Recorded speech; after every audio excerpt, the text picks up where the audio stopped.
Hello बच्चों। अच्छे आप लोग, आई होप आप सब बहुत अच्छे होंगे। ओके। और पढ़ाई कर रहे हैं मन से। देखिए, सॉल्यूशन चैप्टर आप रीड कर रहे हैं। सॉल्यूशन चैप्टर में कॉलिगेटिव प्रॉपर्टी रीड किए थे।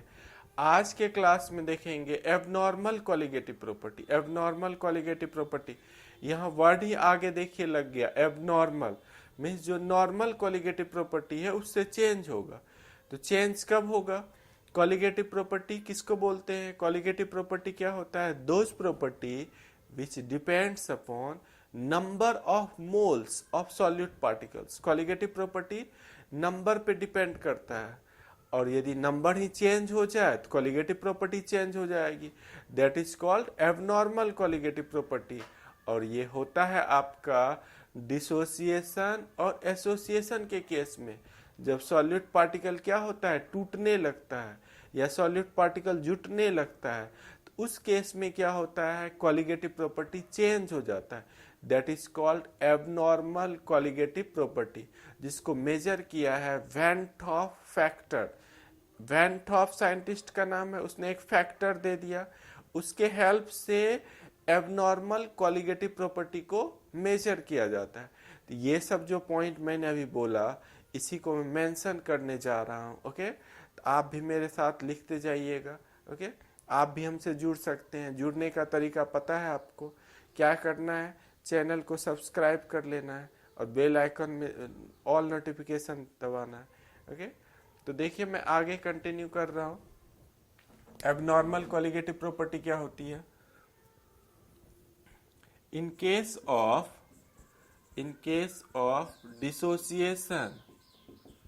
dissociation or association, the number of moles of solute are changed. Therefore colligative properties also change. Colligative property also change. That is called abnormal colligative properties. That is calculated with the help of Van 't Hoff factor. It is calculated with the help of Van 't Hoff scientist का नाम है van't Hoff factor. आई, van Hoff factor को किससे denote करेंगे? आई से denote करेंगे। Okay, हम लोग एबनॉर्मल कॉलिगेटिव प्रॉपर्टीज को किसके हेल्प से कैलकुलेट करेंगे? Van't Hoff factor. आज पूरी क्लास देखिए एबनॉर्मल कॉलिगेटिव प्रॉपर्टी हम डिस्कस करेंगे, तो आपको 100% समझ में आ जाएगा कैसे कैलकुलेट करते हैं, क्या इफेक्ट होगा। अभी तक आपने जो नॉर्मल कॉलिगेटिव प्रॉपर्टी पढ़ा, उसको कैसे ये अफेक्टेड करेगा, कहाँ कहाँ फॉर्मूले में चेंजिंग आएगा, इन सब चीज़ों के बारे में हम लोग देखेंगे एबनॉर्मल कॉलिगेटिव प्रॉपर्टीज है। तो पहले इस पार्ट को आप कॉपी कीजिए, मेरे साथ कॉपी करते जाना है, तभी आपको 100% समझ में आएगा। ओके, आई होप आप कॉपी कर रहे होंगे। तो देखिए मैंने पूरा बोर्ड छोड़ दिया, आप इस पार्ट को कॉपी किए होंगे। अब हिंदी में भी मैं इसको देखिए बता रहा हूँ। असमान अनुसंख्य गुणधर्म क्या होता है? तो हिंदी में देखिए ये क्या है, लिखिए इसको हिंदी में। संयोजन और वियोजन के केस में, संयोजन और वियोजन, विलय के संयोजन या वियोजन के कारण विलय के अणुओं की संख्या परिवर्तित हो जाती है। परिवर्तित हो जाती है, हो जाती है, जिसे असामान्य, असामान्य अनुसंख्य गुणधर्म, अनुसंख्य गुणधर्म, अनुसंख्य गुणधर्म कहते हैं। इसे क्या कहेंगे? असामान्य अनुसंख्य गुणधर्म। यह went of, went of factor, went of factor I की मदद से, की मदद से ज्ञात किया जाता है, ज्ञात किया जाता है, ज्ञात किया जाता है। किसकी हेल्प से हम लोग कैलकुलेट करेंगे? वेंट ऑफ फैक्टर, साइंटिस्ट का नाम है वेंट ऑफ। ओके, जब भी सॉल्यूट पार्टिकल टूटेगा या जुटेगा तो क्या होगा? कॉलिगेटिव प्रॉपर्टी चेंज हो जाएगा, उसका नंबर क्या होगा? चेंज हो जाएगा। That is called abnormal colligative properties, that is called abnormal colligative properties. और इसको कौन मापता है? इसको वेंट ऑफ फैक्टर आई मापता है। ओके, आप इस पार्ट को कॉपी कीजिए। देखिए, आपके एग्जाम में पूछा जाता है एबनॉर्मल मोलर मास। क्या पूछा जाता है? व्हाट इज एबनॉर्मल मोलर मास? तो ये इसी से रिलेटेड है, एबनॉर्मल कॉलिगेटिव प्रॉपर्टी से ही रिलेटेड है। इस पार्ट को आप कॉपी कर रहे होंगे। तो अब देखिए, मैं बताने जा रहा हूं abnormal molar mass.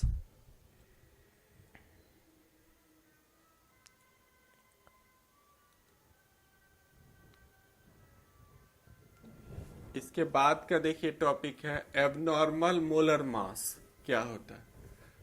Went of factor पे भी आ रहे हैं, पहले इसका डेफिनेशन देख लेते हैं।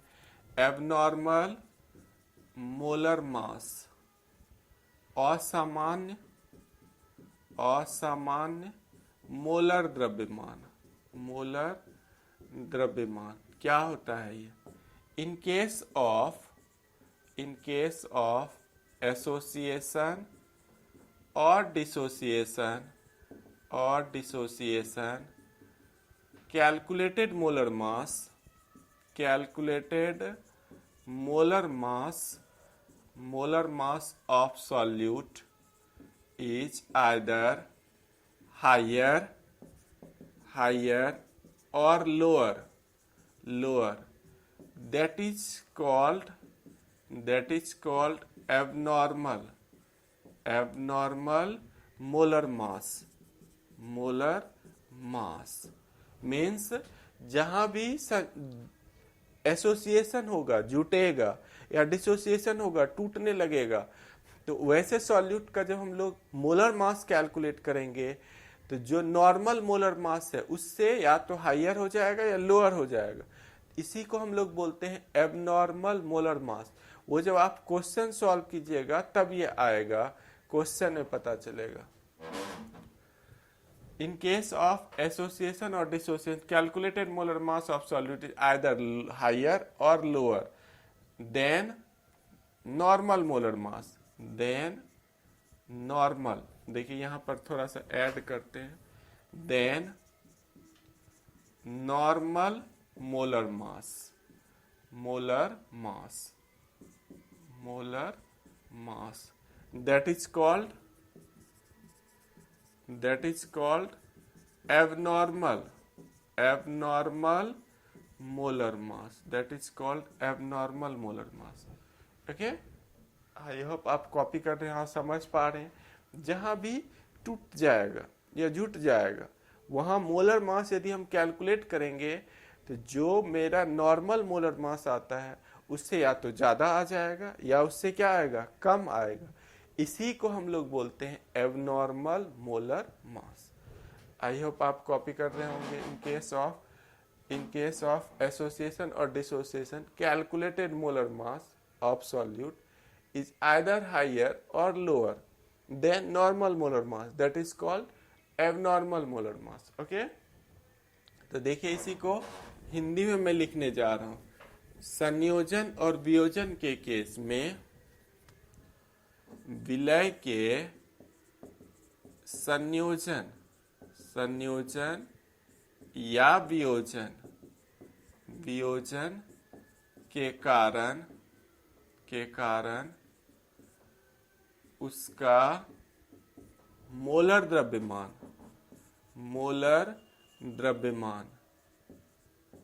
सामान्य से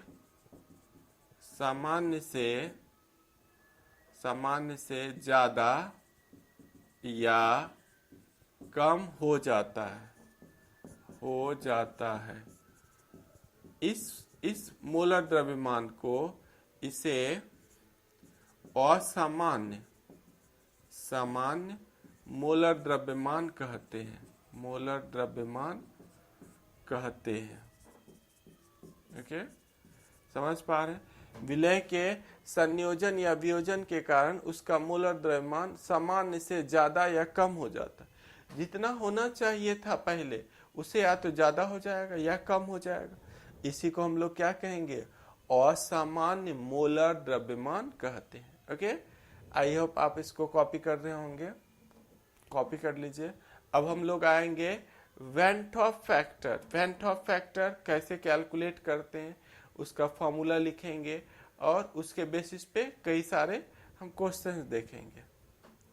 आई होप आप कॉपी कर रहे होंगे।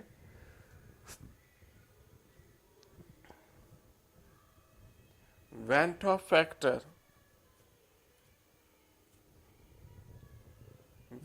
फैक्टर क्या होता है? देखिए, वेन टॉप फैक्टर आई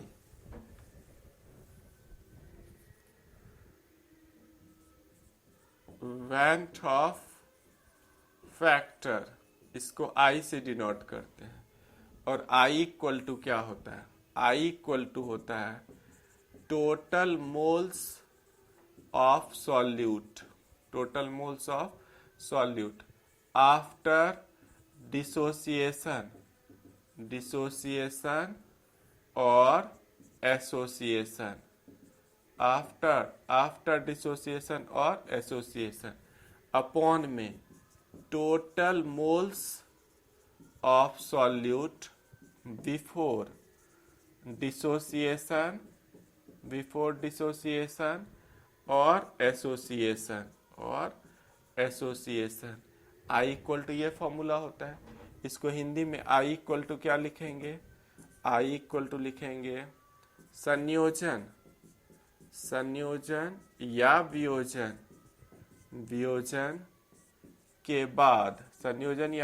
के बाद विलय के मोलों की संख्या अपॉन में संयोजन या वियोजन से पहले विलय के मोलों की संख्या। ओके, ये फॉर्मूला होता है। इसी का सबसे ज्यादा यूज आता है van't Hoff factor. I equal to क्या हो गया? Total moles of solute after dissociation और एसोसिएशन अपॉन में total moles of solute before dissociation और एसोसिएशन। इस पार्ट को आप कॉपी कर लीजिए। ये फॉर्मूला सबसे ज्यादा यूजफुल है आई निकालने में। अभी हम यूज करेंगे इस फॉर्मूले का। ओके, आई होप आप कॉपी कर रहे होंगे। देखिए, वेन टॉप फैक्टर आई, यही टॉपिक आपका चल रहा है। आई का देखिए और आई का और कई सारा फॉर्मूला है। एक और फॉर्मूला मैं बताने जा रहा हूं, फिर हम आई कैलकुलेशन करेंगे और उसके बाद हम लोग कैलकुलेट करेंगे कि कैसे एबनॉर्मल कॉलिगेटिव प्रॉपर्टी चेंज हो गया, नॉर्मल से कैसे एबनॉर्मल में आ गया। ओके, तो आई इक्वल टू अनदर फॉर्मूला होता है।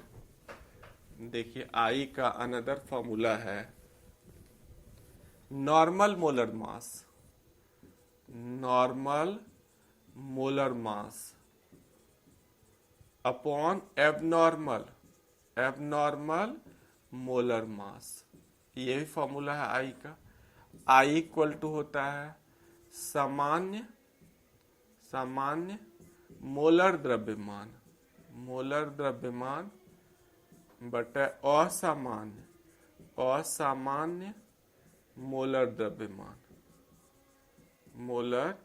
द्रव्यमान okay. Normal molar mass upon abnormal molar मास, नॉर्मल अपॉन एबनॉर्मल। ये फॉर्मूला होता है आई कैलकुलेट करने का, दूसरा अनदर फॉर्मूला। और एक दो फॉर्मूला है वो आगे जब हम लोग न्यूमेरिकल डिस्कस करेंगे तो वहां पर आएगा। ओके, अभी हम इसी दोनों का यूज करेंगे। तो अब देखिए हम आई कैसे कैलकुलेट करेंगे। कंप्लीट डिसोसिएशन में, कंप्लीट एसोसिएशन के केस में निकालेंगे, अलग अलग फैक्टर में हम निकालेंगे आई।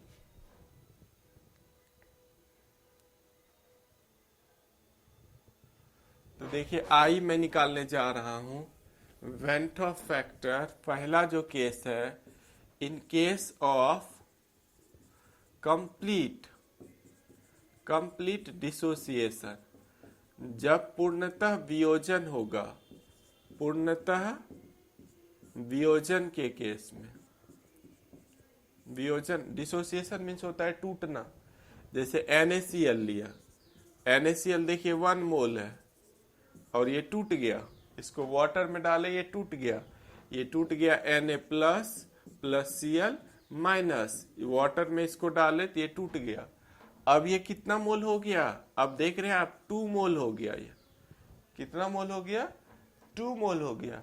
तो I इक्वल टू होगा टूटने के बाद कितना मोल है, देखिए 2 मोल, और टूटने से पहले कितना है 1 मोल। तो I इक्वल टू 2 आ गया। I का वैल्यू कितना आ गया, 2 आ गया। हम देखेंगे टूटने के बाद कितना, यहाँ देखिए 1 मोल और यहाँ 1 मोल, तो 1 कितना हो गया, 2 मोल हो गया। तो 2/1 2 आ गया। ओके, बिल्कुल समझ पा रहे हैं आप।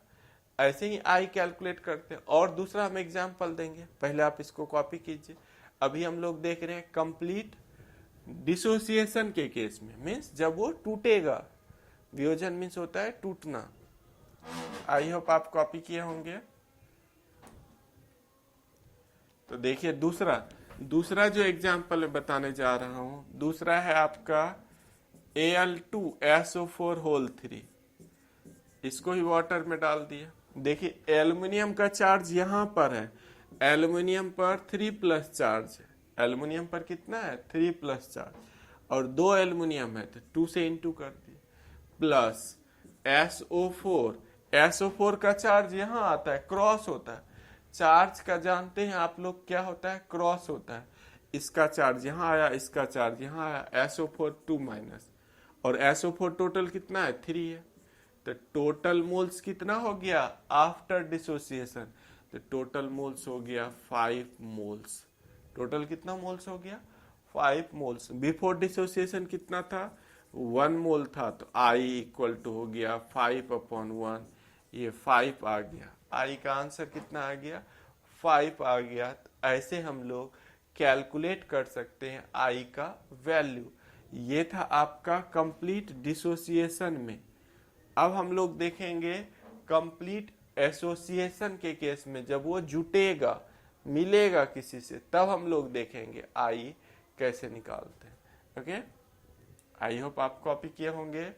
ये पूरा बोर्ड छोड़ के मैं रखता हूं, इसीलिए आप कॉपी कर रहे होंगे। आई होप आप कॉपी किए होंगे।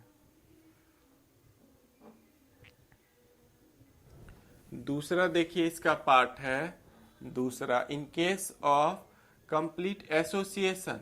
अब एसोसिएशन में हम आ रहे, कंप्लीट एसोसिएशन, पूर्णतः संयोजन। एसोसिएशन मीन्स होता है जुड़ना, संयोजन मीन्स क्या होता है, जुड़ना। वो 2 मिलके 1 हो गया, 3 मिलके 1 हो गया। जैसे acetic acid CH3COOH, acetic acid, ये 2 मोल बेंजीन में, बेंजीन जब सॉल्वेंट रहता है, बेंजीन सॉल्वेंट में इसका 2 मोल मिल जाएगा और मिल के बनाएगा CH3COOH होल 2। देखिए 1 मोल में आ गया ये। 2 मोल आप देख रहे हैं, पहले कितना मोल है, 2 मोल है, और 2 मोल किस में कन्वर्ट हो गया, 1 मोल में कन्वर्ट हो गया। तो I इक्वल टू होगा आफ्टर एसोसिएशन ये 1 है, और बिफोर एसोसिएशन ये 2 मोल है, तो 1/2 0.5 आ गया। आई का वैल्यू क्या आ गया? 0.5। और इसको बोलते हैं हम लोग डायमर। इसको क्या बोलते हैं? डायमर। जब 2 मिलके बनेगा एक, तो उसको बोलते हैं डायमर। तो डायमेराइजेशन के केस में आई हाफ हो जाएगा, ट्राइमेराइजेशन में 1/3 हो जाएगा। ओके, ऐसे करके मैं एक लिस्ट लिख देता हूँ पूरा कि डायमेराइजेशन मीन्स क्या होता है? 2 मिल रहा है, 2 मिल के कितना बन रहा है? 1 बन रहा है। ओके, आई होप आप समझ पा रहे हैं। और क्वेश्चन में इन सब टर्म का यूज आएगा, जैसे डायमेराइजेशन का यूज आएगा, तो आपको समझना है डायमेराइजेशन का क्या मतलब होता है। ओके, आई होप आप कॉपी कर रहे होंगे। तो देखिए, मैं इस टर्म को लिखने जा रहा हूं, went of factor. Went of factor जब डायमेराइजेशन होगा, क्वेश्चन में आएगा डायमेराइजेशन। डायमेराइजेशन में आई इक्वल टू 1/2 हो गया। ट्राइमेराइजेशन, ट्राइमेराइजेशन, ट्राइमेराइजेशन में आई इक्वल टू 1/3 हो गया, यहाँ 1/2 1/3। टेट्रा, टेट्रामेराइजेशन, टेट्रामेराइजेशन में आई इक्वल टू 1/4 हो गया। टेट्रा मीन्स क्या होता है? 4। 4 मॉलिक्यूल्स मिलकर एक बन रहा है, तो 1/4 होगी। ओके, बिल्कुल समझ पा रहे हैं आप? बिल्कुल समझ गए होंगे। ये वेंट ऑफ फैक्टर था। अब जब डिसोसिएशन और एसोसिएशन होगा, तो आपका कॉलिगेटिव प्रॉपर्टी भी चेंज हो जाएगा। उसको हम लोग बोलते हैं एबनॉर्मल कॉलिगेटिव प्रॉपर्टी। और फॉर्मूले में क्या चेंजिंग आएगा, वो मैं बारी बारी से 4 तरह का कॉलिगेटिव प्रॉपर्टी आप पढ़े, तो चारों कॉलिगेटिव प्रॉपर्टी में जो फॉर्मूले में चेंजिंग आ रहा है, उसको मैं बताने जा रहा हूँ। ओके, आई होप आप कॉपी किए होंगे इस पार्ट को।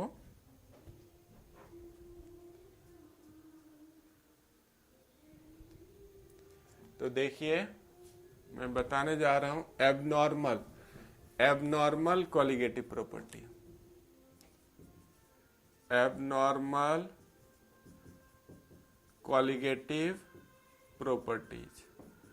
एबनॉर्मल कॉलिगेटिव प्रॉपर्टीज में पहला जो पार्ट है, यह है आपका relative lowering, lowering in vapour pressure.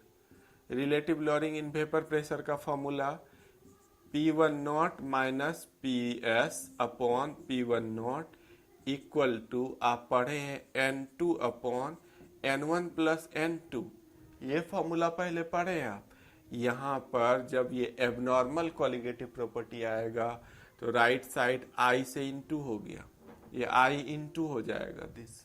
Okay, second आप पढ़े elevation, elevation in boiling point, boiling point. और ये फॉर्मूला पढ़े हैं delta TB equal to KB into M पढ़े हैं, ये फॉर्मूला पढ़े हैं। यहाँ हो जाएगा I KB इंटू M हो जाएगा, I लग गया। ओके, तो आप पहले इस पार्ट को कॉपी कीजिए। अभी और 2 देखिए फॉर्मूला आएगा, डिप्रेशन इन फ्रीजिंग पॉइंट और ऑस्मोटिक प्रेशर। 4 कॉलिगेटिव प्रॉपर्टी पढ़े हम लोग। इस पार्ट को आप कॉपी कीजिए। फॉर्मूले में देखिए राइट साइड, राइट साइड सब में क्या आ गया? राइट साइड आ गया आपका आई। ठीक है, कॉपी कर रहे होंगे आप इस पार्ट को।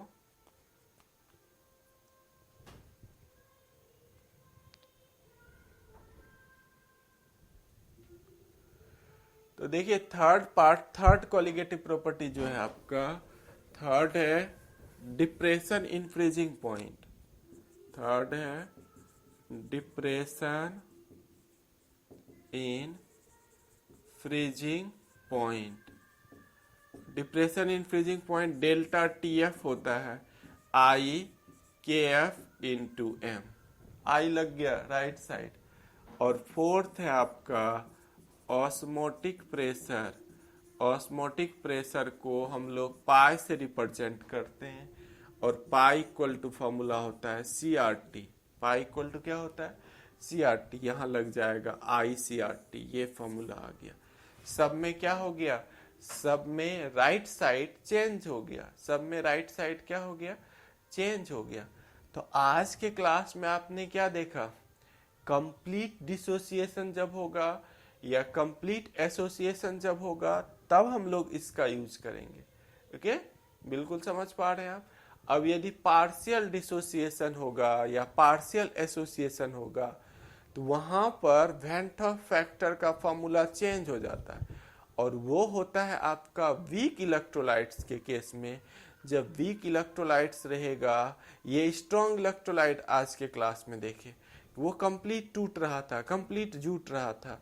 लेकिन जब आपका वीक इलेक्ट्रोलाइट्स रहेगा, जहां पार्शियल एसोसिएशन पार्शियल डिसोसिएशन होगा, उस केस में van't Hoff factor i change हो जाएगा। ओके, वो भी आपका एबनॉर्मल ही है, लेकिन वहाँ 10% एसोसिएट हो रहा है, 10% डिसोसिएट हो रहा है, 20% हो रहा है, तो उसमें फॉर्मूले में चेंजिंग आएगा। ओके, बिल्कुल समझ पा रहे हैं आप, बिल्कुल समझ गए होंगे। आप हमसे जुड़ सकते हैं, जुड़ने का तरीका आप सब बच्चे को पता है कैसे जुड़ना है। आपको चैनल को सब्सक्राइब करना है और बेल आइकॉन में ऑल नोटिफिकेशन को दबाना है। Okay, thank you watching this video. Okay बच्चों।